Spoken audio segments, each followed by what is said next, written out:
श्री कृष्ण लीला। श्री शुकदेव जी कहते हैं, परीक्षित, महामती अक्रूर जी भी वह रात मथुरापुरी में बिताकर प्रातःकाल होते ही रथ पर सवार हुए और नंद बाबा के गोकुल की ओर चल दिए।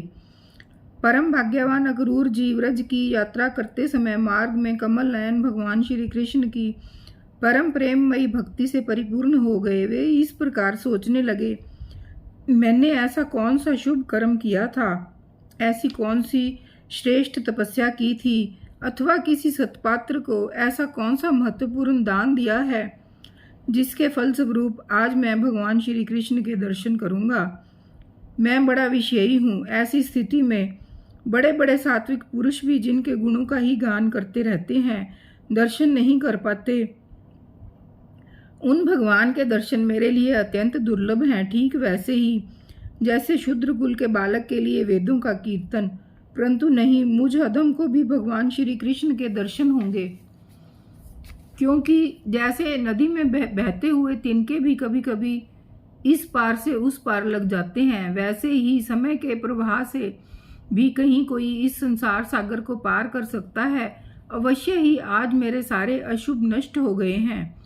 आज मेरा जन्म सफल हो गया, क्योंकि आज मैं भगवान के उन चरण कमलों में साक्षात नमस्कार करूंगा जो बड़े बड़े योगी यतियों के भी केवल ध्यान के ही विषय हैं। अहो, कंस ने तो आज मेरे ऊपर बड़ी ही कृपा की है। उसी कंस के भेजने से मैं इस भूतल पर अवतीर्ण स्वयं भगवान के चरण कमलों के दर्शन कर पाऊंगा, जिनके नखमंडल की कांति का ध्यान करके पहले युगों के ऋषि महर्षि इस अज्ञान रूप अपार अंधकार राशि को पार कर चुके हैं। वही भगवान तो अवतार ग्रहण करके प्रकट हुए हैं।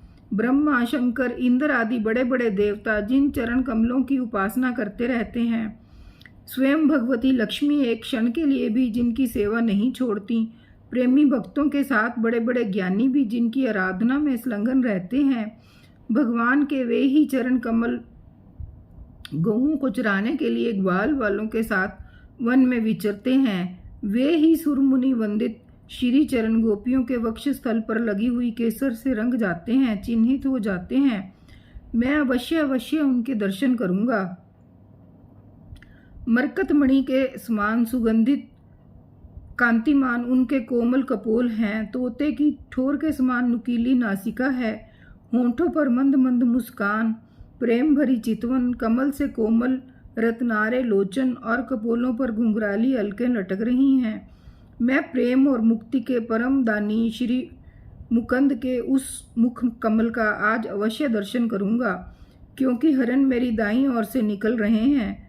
भगवान विष्णु पृथ्वी का भार उतारने के लिए स्वेच्छा से मनुष्य की लीला कर रहे हैं। वे संपूर्ण लावण्य के धाम हैं, सौंदर्य की मूर्तिमान निधि हैं। आज मुझे उन्हीं का दर्शन होगा, अवश्य होगा। आज मुझे सहज में ही आंखों का फल मिल जाएगा। भगवान इस कार्य कारण रूप जगत के दृष्टा मात्र हैं, और ऐसा होने पर भी दृष्टापन का अहंकार उन्हें छू तक नहीं गया है। उनकी चिन्मय शक्ति से अज्ञान के कारण होने वाले भेद भ्रम अज्ञान रहित दूसरे से निरस्त रहता है। वे अपने योग माया से ही अपने आप में भ्रूविलास से प्राण, इंद्रिय और बुद्धि आदि के सहित अपने स्वरूप भूत जीवों की रचना कर लेते हैं, और उनके साथ वृंदावन की कुंजों में तथा गोपियों के घरों में तरह तरह की लीलाएं करते हुए प्रतीत होते हैं। जब समस्त पापों के नाशक उनके पास मंगलमय गुण, कर्म और जन्म की लीलाओं से युक्त होकर वाणी उनका गान करती है, तब उस गान से संसार में जीवन की स्फूर्ति होने लगती है, शोभा का संचार हो जाता है। सारी अपवित्रताएं धुलकर पवित्रता का साम्राज्य छा जाता है। परंतु जिस वाणी से उनके गुण, लीला और जन्म की कथाएं नहीं गाई जाती, वह तो मुर्दों को ही शोभित करने वाली है, होने पर भी नहीं के समान व्यर्थ है।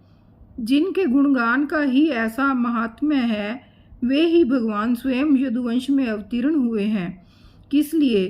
अपनी ही बनाई मर्यादा का पालन करने वाले श्रेष्ठ देवताओं के कल्याण करने के लिए। वे ही परम ऐश्वर्यशाली भगवान आज ब्रज में निवास कर रहे हैं। और वहीं से अपने यश का विस्तार कर रहे हैं। उनका यश कितना पवित्र है। अहो, देवता लोग भी उस संपूर्ण मंगलमय यश का गान करते रहते हैं। इसमें संदेह नहीं है कि आज मैं अवश्य ही उन्हें देखूंगा।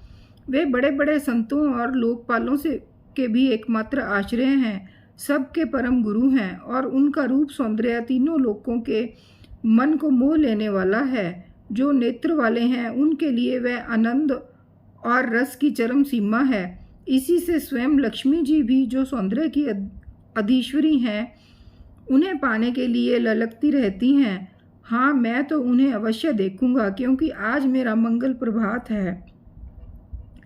आज मुझे प्रातःकाल से ही अच्छे अच्छे शगुन दिख रहे हैं।